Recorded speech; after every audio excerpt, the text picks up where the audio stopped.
కింద తెలంగాణ రైతులకు రేవంత్ రెడ్డి పడ్డ బకాయి 29,300 కోట్ల రూపాయలు. 29,300 కోట్లు. ఇంకా చెప్పుడి మళ్ళా దానికో మీటింగ్. మళ్ళా నిన్ను రాయించిండు పేపర్లో. ఇంత ఆ పేపర్లో తాటికాయ అక్షరాలతో రాసుడు. ఇక వానకాలం రైతు బంధు ఖమ్మం జిల్లా మదిరలో పోయి మీటింగ్ పెట్టారట, రైతు బంధు ఎత్తారట. రైతు బంధే నీకు మీటింగ్ ఎందుకు? అదో పైసలు దండగా. ఇప్పుడు కేసీఆర్ గారు రైతు బంధు వేసిండు.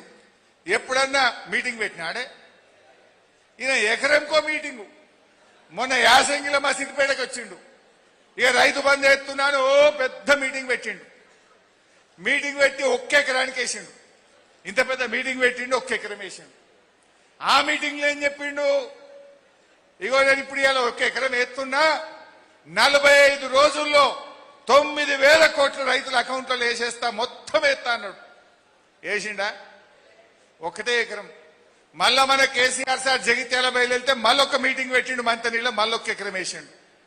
అది కూడా ఎంత లేకిడేశం, ఎంత చిల్లరేశం అంటే కేసీఆర్ సార్ జగిత్యాల 8 గంటలకు మాట్లాడతాడంటే ఈయన కూడా మంతనీళ్ళ పోయి మీటింగ్ పెట్టి 8కే మాట్లాడతాడు. అంటే టీవీలో కేసీఆర్ సార్ని ఆపుతాను. ఎవడన్నా అరచేతిని అడ్డం పెట్టి సూర్యకాంతిని ఆపగలుగుతాడా?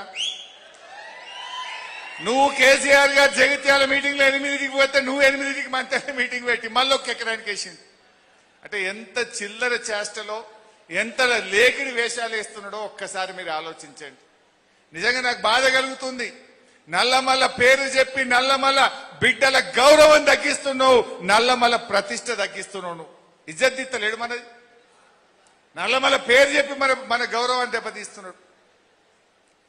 మళ్ళీ ఇప్పుడు అంటాడు మీటింగ్ పెట్టిండు, సిద్దిపేటలో ఎకరం, మంతనీళ్ళు ఎకరం వేసిండు, మిగతా సంగతి మాట్లాడతలేడుగా.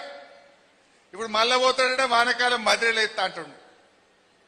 అంటే ఒక్కొక్క ఎకరానికి ఒక మీటింగ్. మరి కేసీఆర్ గారు ఎన్నిసార్లు పెట్టాలి?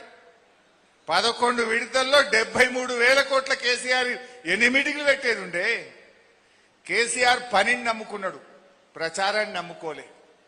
ఈయననేమో పని లేదు, ప్రచారం ఎక్కువ.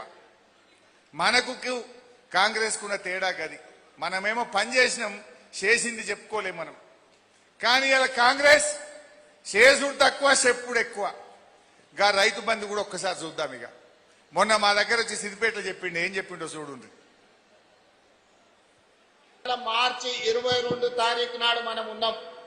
45 రోజుల్లో 9,000 కోట్ల రూపాయల రైతు భరోసా 70 లక్షల రైతుల ఖాతాలలో వేసి రైతుల కళ్ళల్లో ఆనందం చూడాలి. ఆనందం అయిందా రైతుల కళ్ళల్లో? పడ్డాయా 9,000 కోట్లు? పడ్డాయే. పబ్లిక్ మీటింగ్ లో నా ఊర్లో వచ్చి చెప్పిండు.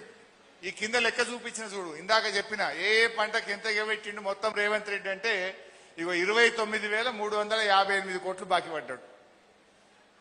2023-24 యాసంగి 3,813 కోట్లు, 24-25 వానకాలం 11,250 కోట్లు, 24-25 యాసంగి 6,192 కోట్లు.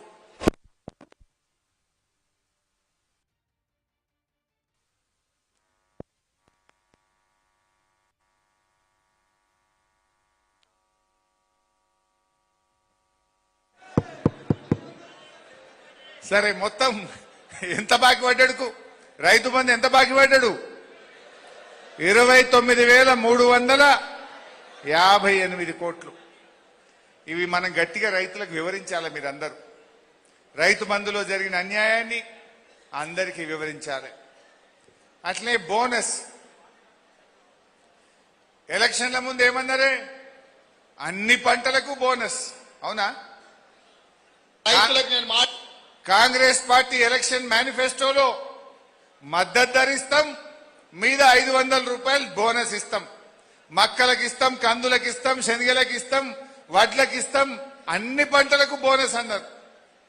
ఎలక్షన్లు అయిపోయిన ఇంకేమన్నారు? ఎలక్షన్లు అయినాక వడ్లకు మాత్రమే బోనస్. మళ్ళా కొద్ది రోజులు అయినా ఇంకేమైంది? సన్న వడ్లకు మాత్రమే బోనస్. ఆ సన్న వడ్లకు పోయిన సంవత్సరం 33 రకాలు, ఈ సంవత్సరం 7 రకాలు. ఆ సన్న వడ్లకు యాసంగికి ఎగబెడతాం, ఒక్క వానకాలమే ఇస్తాం. అది కూడా ఒక్కసారి చూద్దాం ఎట్లా మారి. ఇది కాంగ్రెస్ మేనిఫెస్టో. అగో వడ్లకు మద్దతు ధర కంటే బోనస్, మక్కలకు ఇస్తాం, కందులకు ఇస్తాం, సోయాబీన్కి ఇస్తాం, పత్తికి ఇస్తాం, జొన్నలకు ఇస్తామని అది మేనిఫెస్టోలో చెప్పినటువంటి మాట.